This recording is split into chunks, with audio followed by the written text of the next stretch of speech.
અને રાજકોટમાં બેફામ નબીરાએ ફરી લોકોના જીવને જોખમમાં મૂક્યા છે। મર્સિડીઝ કારના ચાલકે 5 વાહનોને અડફેટે લીધા।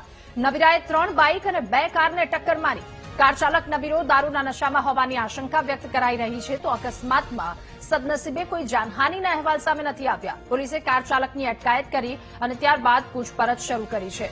ત્યારે રાજકોટમાં ફરી એક વખત આ પ્રકારનો કિસ્સો સામે આવ્યો છે। વધુ માહિતી મેળવીશું। સંવાદદાતા શનિ આપણી સાથે ફોનલાઈન પર જોડાયા છે।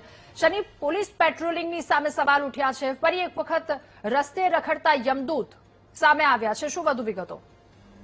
જે રીતના વાત કરવામાં આવે, રાજકોટના એરપોર્ટ રોડ ઉપરની આ ઘટના સામે આવી છે, જેમાં એક મર્સિડીઝ કાર ચાલકે 3 થી 4 વાહનોને અડફેટે લીધા છે। ત્યાં આસપાસમાં જો લોકો હોય તો મોટી જાનહાનિ છે તે સર્જાઈ શકે। આવી રીતે રાજકોટમાં જાણે બેફામ નબીરાઓનો ત્રાસ વધતો જતો હોય છે। ક્યાંક તેઓ ભીજેલા હોવાની આશંકાએ પોલીસે તપાસ હાથ ધરી છે।